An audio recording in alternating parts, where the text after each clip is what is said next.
Hi there. All right, so here we are. We've got a little bit of sunshade going on here.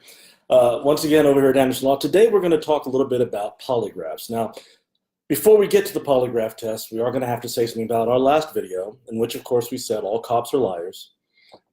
And again, it wasn't negative. It's just professionally they're allowed to, and for an undercover cop, it's a necessity. Well, some of the responses we got are probably predictable, including from a few ex-cops or current cops or people who consider themselves fans of cops who wanted to go ahead in the comment section and say repeatedly, lawyers lie too. Well, first of all, it certainly wasn't the issue we were talking about. Secondly, lawyers lying to you, I'm not exactly sure what they meant by that because we're not trying to entrap you into making statements that we can use to then turn around and put you in jail. It's very important for you folks to remember, and I know some of you are friends of mine, and some of you are friends of mine in law enforcement. It's important to remember, these videos are not for you. These videos are about people protecting their rights. It's not about making your cases easier. That's not my job, at least not anymore. And so based upon that, while I can appreciate your feeling, let's understand, there's not going to be any attorney bashing in those comments. We're going to delete them. I know that doesn't make it as interactive as some people would like, but that's just the way it kind of goes. Now, let's talk about polygraph tests, and let's talk about the reason why you shouldn't be taking them. Well, first of all, we're speaking now only about the criminal aspect in which there's an investigation, the police or other government officials want to come to talk to you about it. We are not dealing this time with polygraph tests connected to your employment. That's an entirely different issue, and on one of our employment weeks, we'll talk about that. This one is merely dealing with criminal investigations. Now, as you know, a polygraph test, also known as the lie detector test, let's see, there we go, that's better. Also known as the lie detector test, or slightly better, is a test that measures your body's responses to particular stimuli. In this case, questions. It doesn't really determine whether or not you've been truthful or whether or not you're lying. That's false. It merely shows whether or not it finds your answers to be evasive or something along those lines. Now, this too is important. When the police are giving you a polygraph test, they're not really caring about the results of the test, unless, of course, the result comes back and they can say, hey, you were evasive, you were problematic, this was something that they're going to try to entice you to then make statements and explain things away and talk more. This is not what the point of the polygraph test is. What they really want to do is the polygraph test is about the interview questions.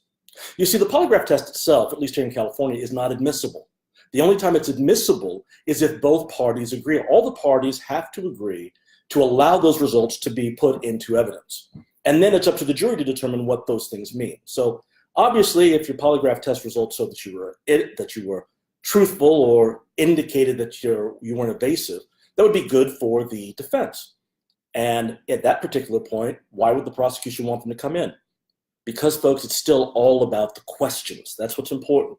You have to remember that even if the polygraph test results itself do not get admitted into evidence, your interview with the police would go into evidence. And if you were to make a statement that was different at trial than you did at the time of the polygraph examination, that statement that you made at the polygraph examination could then be used to do what's called impeach you.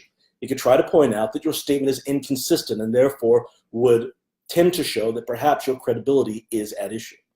So for this, you need to remember, even if you are completely innocent of the charges, you have to remember that there is no benefit to come from taking that polygraph test.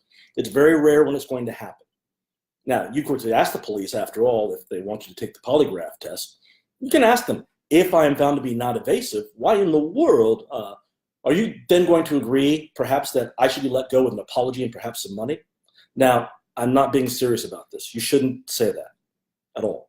In fact, you should say nothing, because you shouldn't be appearing for a polygraph test. And if you are, you certainly shouldn't be doing it without an attorney. In fact, the minute you're asked about the polygraph test, you should immediately get yourself an attorney. Remember, police officers don't have to be forced to take a polygraph test, so why should you? So, once again, let's go through this very quickly. Polygraph tests rarely are going to help you. They are designed to make sure that you give more statements. And based upon that, your responses, which are just physical stimuli, are not going to be of any help to you at all. Now, there are some people who will say, well, I can beat the polygraph test. But remember, the issue is not about beating the test. The issue is you are answering questions and making more statements. And there is no reason to create more statements.